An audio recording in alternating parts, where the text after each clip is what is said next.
Hi friends, welcome to my channel.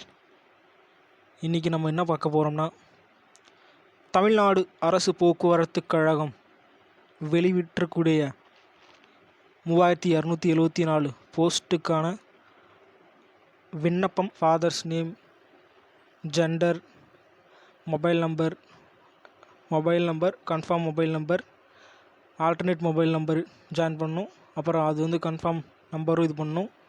WhatsApp number வச்சுருந்தா அதையும் add பண்ணிக்கோங்க. இமெயில் ஐடி வந்து ஃபில் பண்ணிக்கணும். கன்ஃபார்ம் இமெயில் ஐடி ஃபில் பண்ணிக்கோங்க. அப்புறம் தொடர்பு முகவரி, நிரந்தர முகவரி, இப்போ வந்து நீங்கள் எந்த வீட்டில் குடியிருக்கீங்களோ அந்த குடியிருப்போட அட்ரஸ் வந்து அட்டாச் பண்ணிக்கோங்க. பிளேஸ் ஆஃப் பர்த், நீங்கள் எந்த இடத்துல பிறந்தீங்களோ அதை வந்து செலக்ட் பண்ணிக்கோங்க. டிஸ்ட்ரிக்ட், எந்த மாவட்டம்னு சூஸ் பண்ணிக்கோங்க. டேட் ஆஃப் பர்த், பிறந்த தேதி, அது வந்து உள்ளே என்டர் பண்ணிக்கோங்க. ரிலீஜியன், மதம், எந்த கேஸ்ட் வரீங்களோ சொல்லி அது போட்டுக்கோங்க. கம்யூனிட்டி ஃபில் பண்ணிக்கோங்க. சான்றிதழ், சாதி சான்றிதழ் படி என்ன இன்டர் கேஸ்ட்டோ அது போட்டுக்கோங்க. தமிழில் படிக்க தெரிஞ்சிருந்தால் ஆம்னு போடுங்க, இல்லைன்னு போடுங்க. நீங்கள் ஒரு இந்திய குடிமகனா செலக்ட் பண்ணிக்கோங்க, ஆம்னு செலக்ட் பண்ணிக்கோங்க. 10ஆம் வகுப்பு தேர்ச்சி அல்லது சமமான தகுதி, அதுக்கான ப்ரூஃப் வந்து கொடுக்கணும். ஆம்னு போடுங்க, இல்லைன்னு போடுங்க. நீங்கள் ஒரு முன்னாள் இராணுவ வீரன் மருமகளா அது மாதிரி வாரிசான்னு சொல்லி போட்டுக்க வேண்டிய. 10ஆம் வகுப்பு ஸ்டேட் போர்டா சென்ட்ரல் போர்டுனா போட்டுக்கோங்க. 10ஆம் வகுப்பு நம்பரு, சர்டிஃபிகேட் நம்பரு கார்னருக்கு மேலே, டாப்பில் மூலையில் கார்னருக்கு மேலே ஒரு 6 டிஜிட் நம்பர் இருக்கும், அது போட்டுக்கோங்க.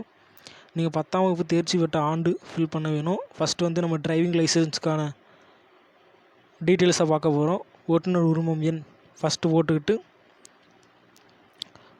ஓட்டுநர் உரிமம் பெற்ற இடம் வந்து எங்கேன்னு போடணும். ஓட்டுநர் உரிமம் முடியும் தேதி, கடைசி டேட்டு. ஐஆர்டியில் பயிற்சி பெற்றவர் தான் ஆம்னு செலக்ட் பண்ணுங்க. பேட்ச் நம்பர் எண் வந்து உள்ளிட வேண்டும். அப்புறம் பேட்ச் தேதி போட்டது எப்போன்னு சொல்லி சொல்லணும். அப்புறம் கனரா வாகனம் உரிமம் பெற்ற இடம் எங்கேன்னு, ஆர்டி ஆஃபீஸ் வந்து எங்கேன்னு போடணும். அப்புறம் கனரா வாகனம் உரிமம் பெற்ற தேதி எப்போன்னு போட்டு, ஃபஸ்ட் எய்டு சான்றிதழ் அந்த நம்பர் வந்து என்டர் பண்ணிவிட்டு தேதி முடியும் தேதியை வந்து நம்ம போட்டுக்கணும். வாகனங்கள் ஓட்டுவதற்கான அனுபவ விவரங்கள், ஆண்டுகள், எத்தனை ஆண்டு வந்து உங்களுக்கு எக்ஸ்பீரியன்ஸ் இருக்குதுன்னு சொல்லி அந்த என்டர் பண்ணணும். இல்லை ஒரு 6 மாதம் தெரிஞ்சுன்னா அதுக்கேற்ற மாதிரி இந்த பக்கம் மாதங்களில் குறிப்பிட வேண்டும். கண்டக்டர் லைசன்ஸ் டீட்டெயில்ஸ், நடத்துனர் உரிமம் எண், லைசன்ஸ் நம்பர் போட்டுக்கணும். அப்புறம் லைசன்ஸ் வந்து எங்கே எடுக்கப்பட்டதுன்னு போட்டு, பேட்ச் நம்பர் உள்ளிட்டு, அப்புறம் பேட்ச் தேதி எப்போ வந்து பேட்ச் போட்டிங்க அந்த டேட்டு போட்டு,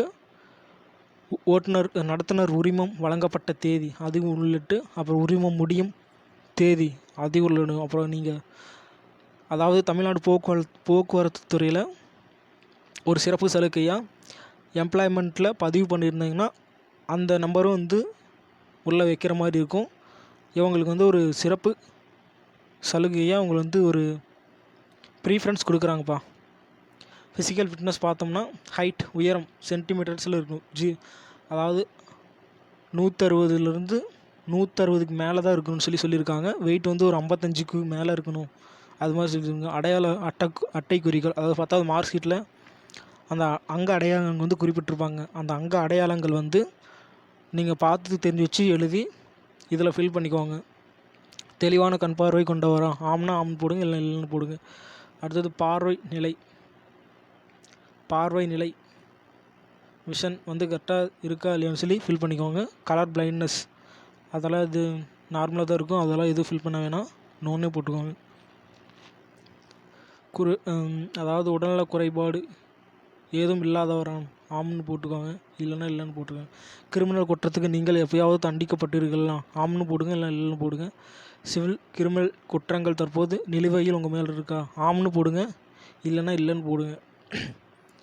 அதாவது 3 டிஸ்ட்ரிக் வந்து சூஸ் பண்ண வேண்டியது இருக்கும். ஃபஸ்ட்டு தேர்வு மையம் 1, அதாவது ஈரோடு, நாமக்கல், சேலம் அந்த மாதிரி வந்து ஃபஸ்ட்டு சூஸ் பண்ணிட்டோம். ரெண்டாவது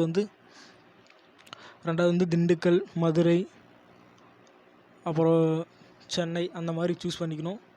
3வது வந்து ராமநாதபுரம், கன்னியாகுமரி, அப்புறம் இந்த மாதிரி ப்ளேஸ் வந்து நீங்கள் சூஸ் பண்ணிக்க வேண்டும். அதாவது இந்த குட்டி குட்டி பாக்ஸ் எல்லாம் கொடுத்துருக்காங்களே, அந்த குட்டி குட்டி பாக்ஸில் பார்த்து நீங்கள் உங்களுக்கு ஏற்ற மாதிரி ஃபில் பண்ணிக்கோங்க. அதாவது ஃபஸ்ட்டு கொடுத்துருக்காங்க என்னென்னா, தொற்றால் தந்தை மற்றும் தாயை இழந்த வாரிசு